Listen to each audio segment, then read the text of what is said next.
और वहीं पर आपने देखा होगा सूत गद्दी भी है, जहां पर सूत जी ने शौनकादि 88,000 ऋषि मुनियों को कथा सुनाई थी, वो स्थान आज भी विद्यमान है।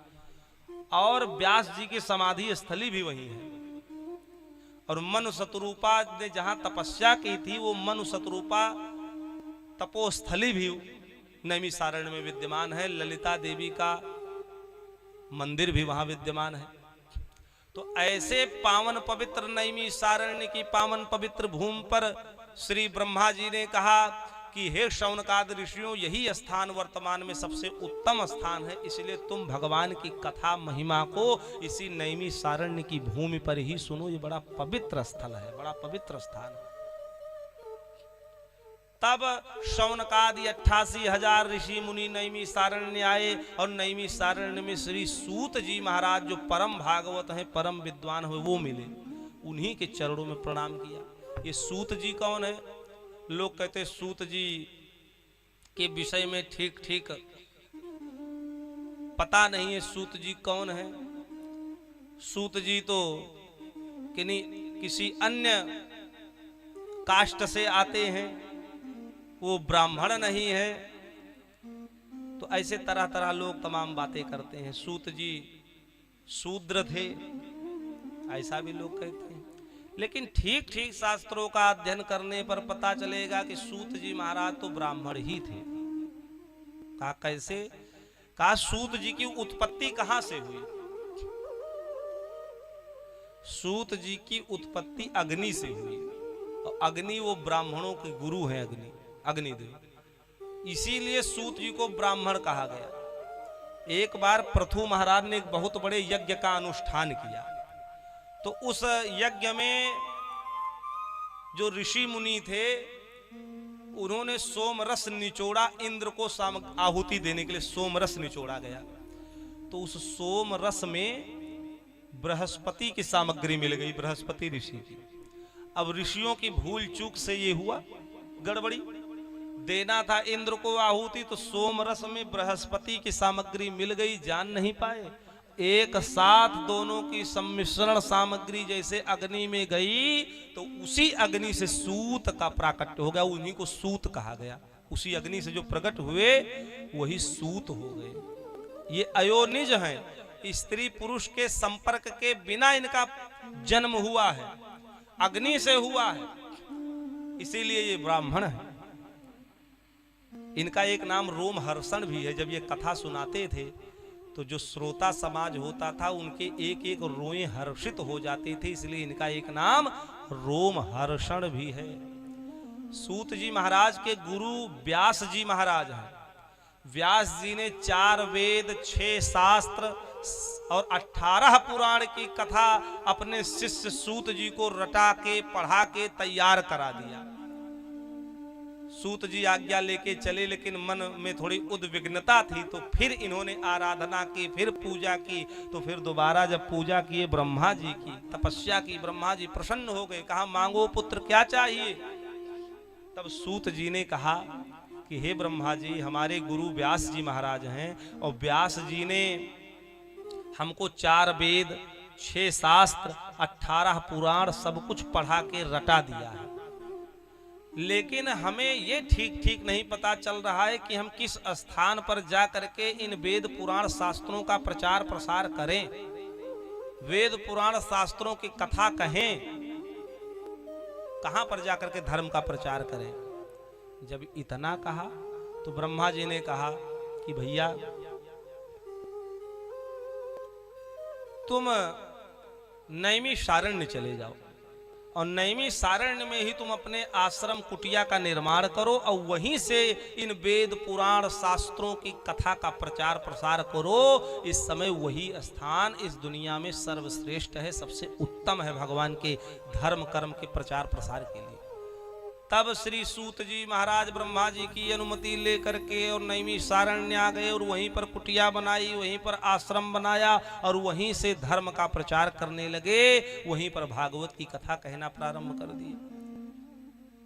एक बार शौनक आदि 88,000 ऋषि मुनि व्यास जी के पास गए और कहते हैं, हे व्यास जी, हम वेद पुराण शास्त्रों की कथा सुनना चाहते हैं, भागवत की कथा सुनना चाहते हैं, कृपा करके शौनकादि 88,000 ऋषि मुनियों, वेद पुराण शास्त्रों की कथा तो हमारा शिष्य, हमारा चेला सूत ही तुम सबको सुना देगा, हमको सुनाने की जरूरत ही नहीं। हमको और नैमिषारण्य की भूमि पर वो हमारे शिष्य सूत जी महाराज आश्रम में रहते हैं, उन्हीं के चरण में जाओ, वही भगवान की पावन पवित्र नैमिषारण्य आए और सूत जी महाराज के आश्रम में पधारे। सूत जी के चरणों में प्रणाम किया, चरण धोया गंगा के जल से और बढ़िया दिव्य आसन पर बैठाया, आरती उतारी और हाथ जोड़ करके सबने प्रश्न कर दिया।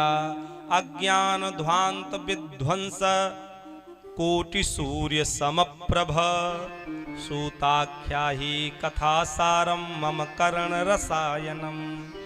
हे महाराज, अज्ञान ध्वांत विध्वंस, आपका ज्ञान अज्ञान रूपी अंधेरे को नष्ट करने के लिए करोड़ों सूर्य के समान आपका ज्ञान है।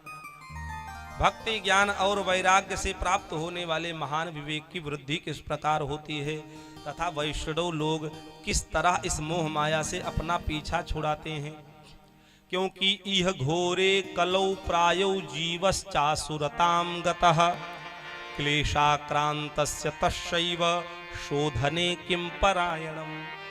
क्योंकि हे सूत जी महाराज, इस घोर कलकाल में जीव प्रायः आसुरी प्रवृत्ति के हो गए हैं, विविध क्लेशों से अक्रांत हैं। इन जीवों को शुद्ध दैवीय शक्ति संपन्न बनाने का सर्वश्रेष्ठ कोई उपाय हो तो बताइए।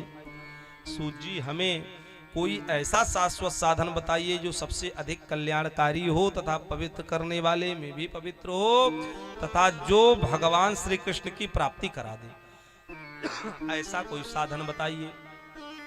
चिंता मणिर्लोक सुखम सुरद्रुः स्वर्ग संपदम प्रिय क्षति गुरु प्रीतो वैकुंठम योगी दुर्लभम। हे सूत जी महाराज, हमने सुना है कि किसी को अगर चिंतामणि मिल जाए तो उसकी चिंता का हरण कर लेती है,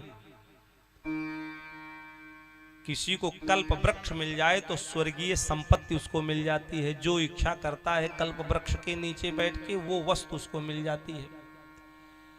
लेकिन हमने सुना है अगर किसी के ऊपर गुरु प्रसन्न हो जाए तो प्रिय क्षति ही गुरु प्रीतो वैकुंठम योग दुर्लभम।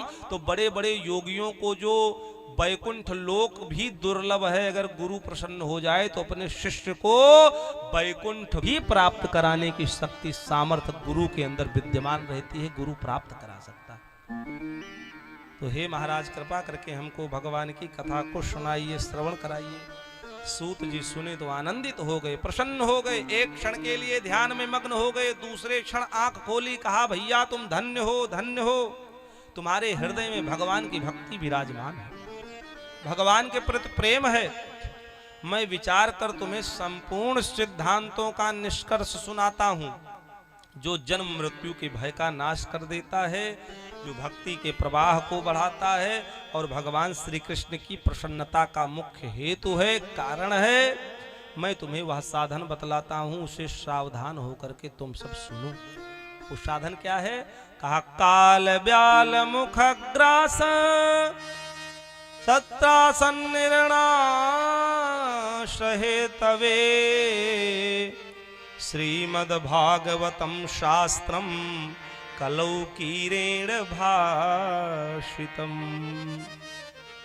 श्री सुखदेव जी ने कलयुग में जीवों के काल रूपी सर्प के मुख का ग्रास होने के त्रास का आत्यांतिक नाश करने के लिए श्रीमद् भागवत शास्त्र का प्रवचन किया है। मन की शुद्धि के लिए दुनिया में इससे बढ़कर के और कोई साधन नहीं है, कोई उपाय नहीं है। जन्मांतरे भवेत पुण्यम तदा भागवतम लभेत। जब जन्म जन्मांतर कल्प कल्पांतर युग युगांतर के पुण्य उदित होते हैं, तब जाकर के हे शौनकादि ऋषियों भागवत की कथा को सुनने का सौभाग्य संसार के जीवों को प्राप्त होता है, जो हमारे यजमान जी को प्राप्त हो रहा है, आप सबको प्राप्त हो रहा है और आप सबके माध्यम से आप सब क्षेत्रवासियों को भी इसका लाभ प्राप्त हो रहा है।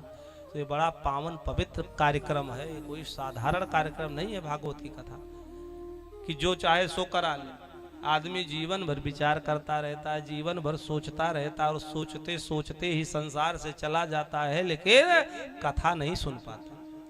अगर भगवान कहीं हृदय में बैठ करके वो प्रेरणा कर रहे हैं कि कथा सुनो, भागवत का आयोजन कराओ, अगर ऐसे पुनीत विचार हृदय में जिसके भी उत्पन्न हो जाए तो समझो पूर्व जन्म के पुण्य उदित हो रहे हैं।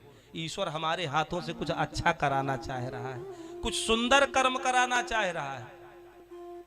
तो अगर कथा सुनने का लाभ मिल जाए तो समझो भगवान हमारे ऊपर विशेष कृपा कर रहे हैं। यजमान बनने का लाभ मिल जाए तो समझो ईश्वर की बड़ी कृपा है, क्योंकि ईश्वर तो खुद यजमान है, वो स्वयं ब्रह्मा है, स्वयं यजमान है, स्वयं होता है, सब कुछ वो है। लेकिन अगर हमको कभी लाभ मिल जाए तो हम समझो परमात्मा के प्रतिनिधि हैं। हम प्रतिनिधि यजमान, असली यजमान ईश्वर ही है, असली वक्ता ईश्वर ही है, असली आयोजक ईश्वर ही है। लेकिन अगर हमको असली आयोजक बनने का लाभ मिल जाए, असली वक्ता बनने का लाभ मिल जाए, असली यजमान बनने का लाभ मिल जाए तो समझो हम परमात्मा के प्रतिनिधि हैं। असली तो वो है, हम सब प्रतिनिधित्व कर रहे हैं, रिप्रेजेंटेटिव प्रतिनिधित्व कर रहे हैं। वो अपना प्रतिनिधि ईश्वर ने हमको बना दिया। कोई डीएम किसी को प्रतिनिधि बना दे तो गाड़ी के आगे आदमी लिखा के चलता है रिप्रेजेंटेटिव, डिस्ट्रिक्ट मजिस्ट्रेट। भाई हम उसके प्रतिनिधि डीएम है, पूरा पावर हमारे हाथ में है। जब तक वो डीएम साहब किसी कार्य से बाहर गए हैं, अपना चार्ज हमको देके गए, तब तक हम पूरे पावर में हैं।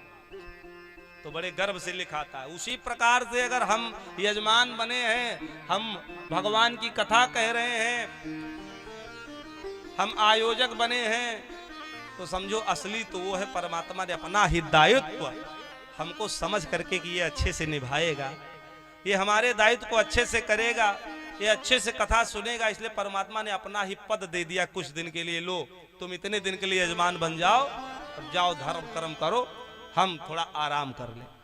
तो ईश्वर ने ही अपना दायित्व हम सबको दे करके यहाँ भेजा है, उस दायित्व का हम सब निर्वाह कर रहे हैं। तो श्री सूत जी महाराज शौनक आदि 88,000 ऋषि मुनियों को भागवत की महिमा बता करके भागवत की कथा सुनाते हैं।